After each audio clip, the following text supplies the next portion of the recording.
Bun! Bună dimineața, e ora 8. Am ajuns și în a doua parte a videoclipului. S-au cheltuit cam 517 lei. Am cheltuit în prima parte a videoului.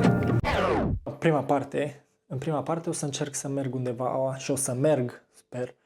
Undeva la munte, cred că e fără internet, fără să comunic cu alții, fără rețele de socializare, fără nimic. Tot ce o să cheltui eu pe bani, pe mâncare, pe cazare acolo, pe tot banii, o să fie adunat. Banii pe care îi cheltui, o să vreau să mă duc în a doua parte a videoclipului, să mă duc să ajut o familie.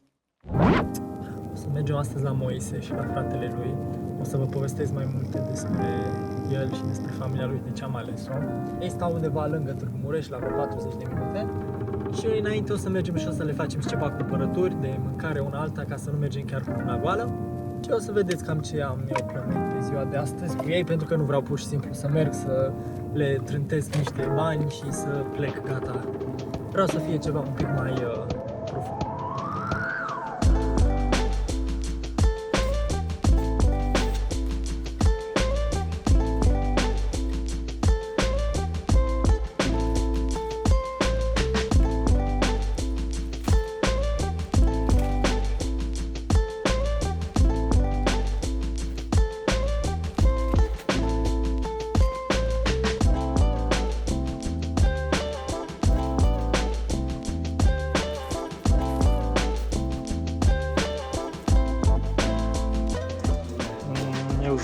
Ăsta e al meu, eu zic că 325 de lei. Bun, gata oficial cumpărăturile, am cumpărat legume, cereale, dulciuri, știanguri, se bucură, cuculeți, pateuri, paste, orez și așa mai departe, ceva jucării. Știu că ăla care avea minge în cartier era cel mai șmecher din sat, așa că și eu sunt cel mai șmecher acum ca o minge. Cred că o să ține și ea, nu știu. Și acum pornim oficial spre Moise.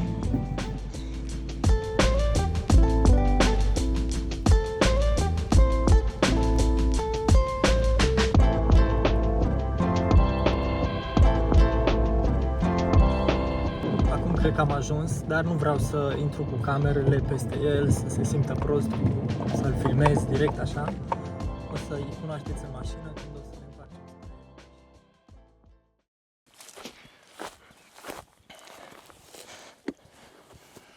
Bun, am încheiat ziua cu familia cu care am fost astăzi.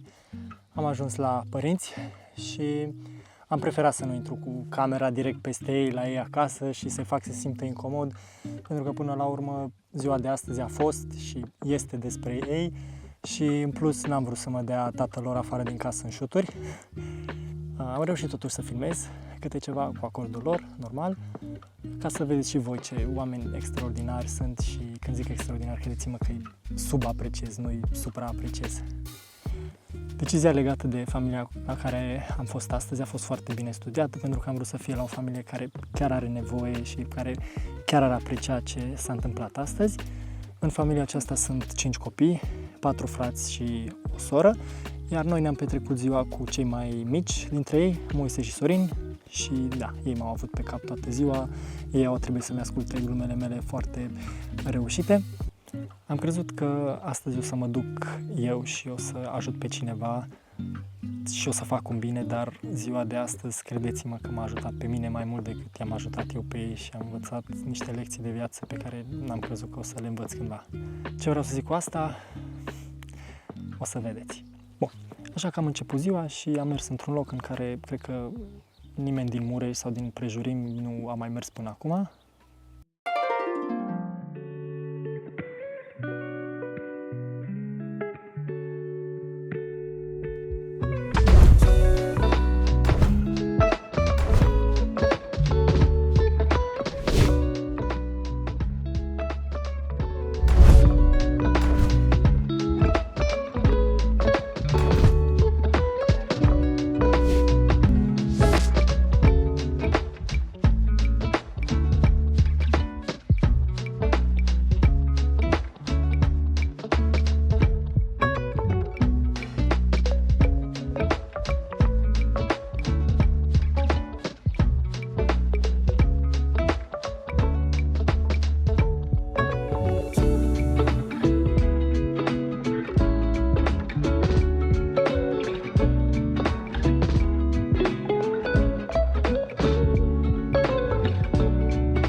Mi s-a cam făcut foame.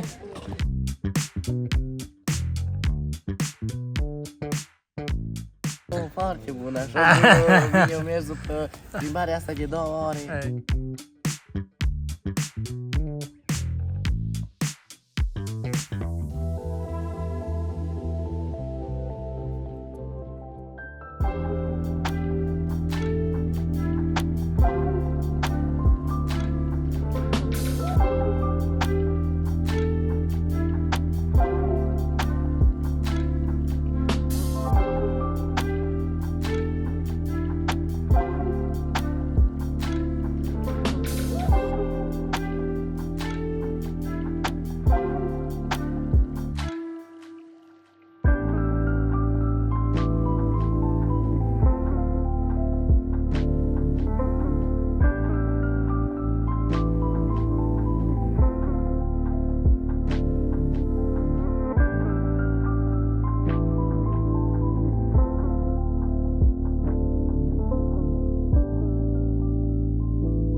Cam asta a fost ziua de astăzi, destul de basic, nu?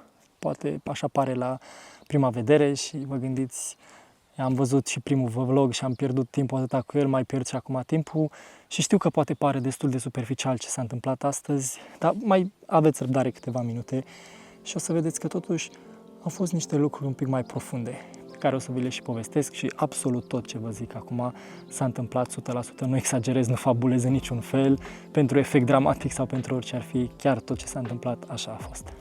Foarte banal pentru mulți, poate nu? Platoul Cornești, care e un loc deja supra-saturat în Târgu Mureș, de care toți ne-am săturat, efectiv, la care am fost probabil de 100 de ori și deja ne-am cam urât de locul respectiv. Păi să știți că Moise și Sorin n-au fost niciodată, nici la platou și nici la grădina zoo. Și exact la chestia asta mă gândeam și eu, aoleu, platou, iarăși ce aglomerat e, iarăși m-am săturat de locul ăsta și exact în timp ce mă gândeam la chestia asta, îl aud pe Moise că îi spune lui Sorin: wow, ce frumos e aici, zici că suntem în rai. Lucruri pe care le luăm de-a gata și de care ne-am săturat, alții le compară cu niște lucruri cerești, poate cu niște lucruri pe care nu le-au văzut decât în filme. Familia pe care am ales-o, v-am spus că am ales-o din anumite motive și v-am zis că m-am interesat foarte bine ca ceea ce fac astăzi să știu că ajunge unde trebuie. În această familie, Moise și Sorin sunt cei mai mici frați din cei 5, după cum v-am spus. Mama lor, din păcate, a murit în urmă cu 2 ani, în urma unui cancer agresiv și de atunci ei au trebuit să se descurce singuri. Tatăl lor este un om extraordinar și probabil că o să mă mai auziți de multe ori spunând asta, dar chiar este un om extraordinar. El lucrează la Romgaz, la șanțuri, montează țevi și de aceea este plecat cam tot timpul prin țară și vine acasă odată la 2 săptămâni și stă cam un weekend. El în fiecare dimineață începe lucrul la ora 6, dar el are la ora 7 alarmă în fiecare zi și își sună în fiecare zi la ora 7 copiii și le spune să fie cuminți la școală, să fie atenți la ore, să dea bună ziua cu toată lumea și în fiecare seară la ora 10 iarăși îi sună să le spună, să-i întrebe cum le-a fost ziua, să nu stea prea târziu, să se pună la somn cât mai devreme și reușește să facă o educație de la distanță și să aibă niște copii atât de educați cum sunt Moise și Sorin. Vă spun sincer, eu mai rar am văzut așa copii cuminți, respectuoși, educați, cu bun simț. Tatăl lor fiind plecat de acasă ca să le asigure niște bani, mama lor nemai fiind printre ei, din păcate, cineva trebuie să aibă grijă de toate treburile din casă. Cine face toate lucrurile astea? Moise. Moise face curățenie, Moise face de mâncare, Moise are grijă de Sorin, Moise are grijă de grădină, Moise are grijă de animale. Moise are 13 ani și este în clasa 7. Pe eu la 13 ani ce aveam în cap era numai fotbal, joacă și alte prostii și alții la 13 ani sunt bărbați în casă. A fost un timp în care nu aveau apă potabilă, în care le mergea așa greu cu banii, în care cu mâncarea le era foarte greu, în care greutățile vieții erau până peste măsură, în care lipsa mamei a apăsat tot mai tare pe umerii lor. Și în momentele respective știți ce ziceau? Știți ce mi-a spus mie Moise? Viața e frumoasă când o trăiești lângă Dumnezeu. Nu avem cuvinte să-i mulțumim Domnului că cât de bun a fost cu noi și cât de bun e. Că nu ne lasă, niciodată n-am dus lipsă de nimic. Noi n-am avut șanse să putem avea făcute toate plăcerile, tot ce ne place nouă. Nici noi când noi ne bucuram când aveam de mâncare, ne bucuram când eram împreună fericiți, sănătoși. Nu ne bucuram mai mult decât unul care are toate plăcerile făcute. Asta nu e un caz social. Asta e un exemplu pentru mine și pentru tine, în care, deși în momentul în care lucrurile parcă nu pot fi mai grele și mai rele, în momentul în care tu ar trebui să fii pe maidanuri, să te joci cu prietenii tăi, să faci toate porcăriile tinereții la 13 ani, tu stai în casă, ai grijă de frații tăi, faci curățenie, faci de mâncare și tu, după toate astea, tot spui că nu ai dus lipsă niciodată de nimic și că viața e mai frumoasă când o trăiești lângă Dumnezeu. Și dacă toate astea nu au fost de ajuns, mi-a povestit că el are un vecin care stă vis-a-vis de ei, care din păcate și el suferă de un cancer destul de agresiv și el din puținii bani pe care îi are, merge și mai cumpără de la magazin lucruri și de mâncare și merge și le duce și din puținul timp pe care îl are, merge și petrece timp cu el și îl încurajează și stă cu el. Și am zis, bă, Moise, wow, super frumos din partea ta, dar tu când mai ai timp să te joci, să faci ce-ți place, să-ți faci lucrurile tale? Și știți ce îmi spune?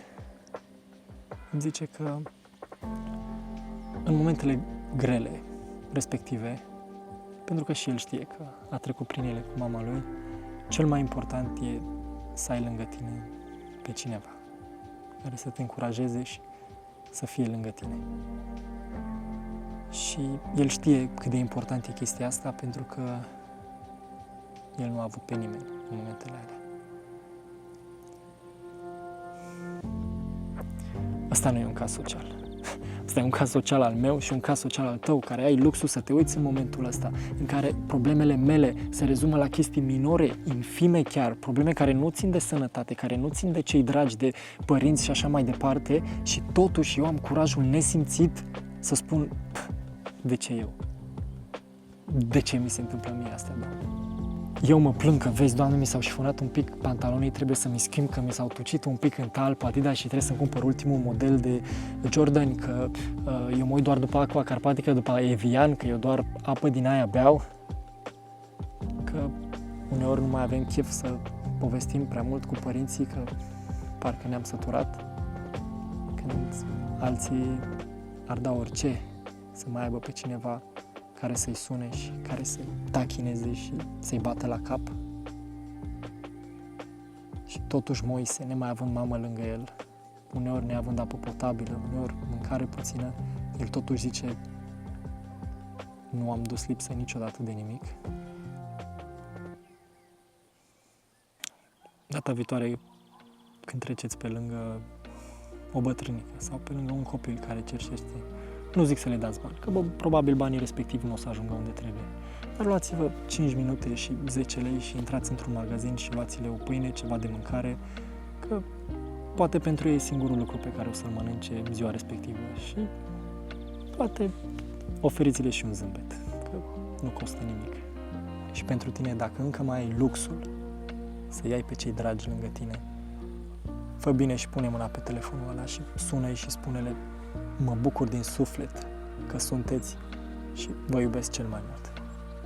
Habar n-avem ce mult înseamnă pentru ei asta.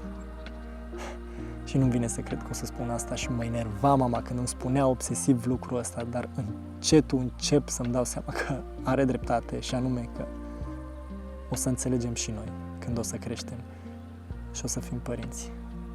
Iar pentru cei care, din păcate, nu mai aveți pe cei dragi lângă voi, Vă promit eu că de acolo de sus se uită la voi și spun capul sus.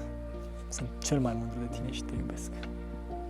Cu riscul să mă fi făcut de râs, să fi fost penibil, penal, să fi părut fake, ok. Dar totuși eu, dacă la sfârșitul zilei am reușit să pun pe fața lui Moise și pe fața lui Sorin câte un zâmbet, văzându-i cum se bucură acolo de fiecare înghețată, de fiecare animal de la zoo, de fiecare jucărie ce le-am dat, de tot, și dacă le-am făcut câteva zile mai ușoare prin banii pe care i-am dat. Da, am trecut cu mult peste bugetul de 557 de lei din primul video. Am făcut cumpărături cam de 300 de lei ce le-am dat. Le-am cumpărat mingea de fotbal, jucăriile ce le-am mai cumpărat, mâncarea de la platou, intrare la zoo. Deja astea au fost doar 500 de lei. Pe lângă asta i-am mai dat 500 de lei tatălui lor și câte 100 de lei lui Moise și lui Sorin și mi-era ciudă că nu mai aveam ce să le dau, că le-am dat tot și aș fi vrut să le dau mai mult pentru că știam că se duc banii ăia într-un loc în care chiar este nevoie, la niște persoane care chiar merită și, după cum am spus, niște persoane extraordinare. Și încă o dată, cu riscul să mă fi făcut de râs, să fi fost penal, dacă eu la sfârșitul zilei am pus un zâmbet pe fața lui Moise și a lui Sorin și dacă măcar unul dintre voi care vă uitați o să luați telefonul și o să-i sunați pe ai voștri și o să le spuneți ce dor vă e de ei și cât țineți la ei, sau printr-o rugăciune pentru cei care nu-i mai aveți printre voi, atunci eu mă declar mulțumit și sunt cel mai fericit și consider că videoul și-a atins pe deplin scopul. Mulțumesc mult că ați fost aici și sper să ne vedem data viitoare. Hai să fim un pic mai buni, că e gratis. M-am pupat!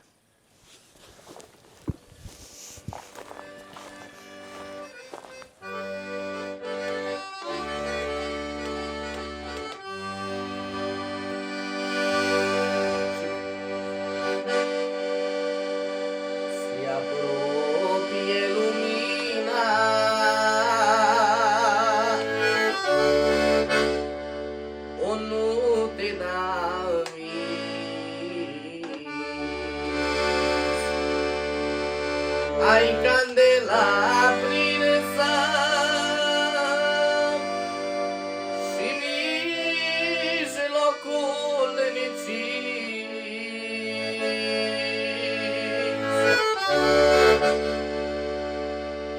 ai candela aprinsă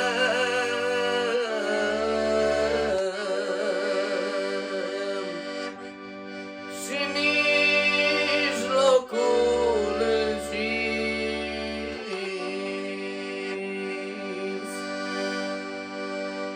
se apropie izbândă,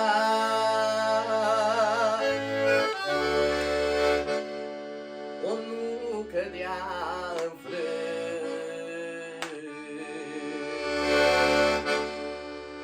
Tu poți un nume mai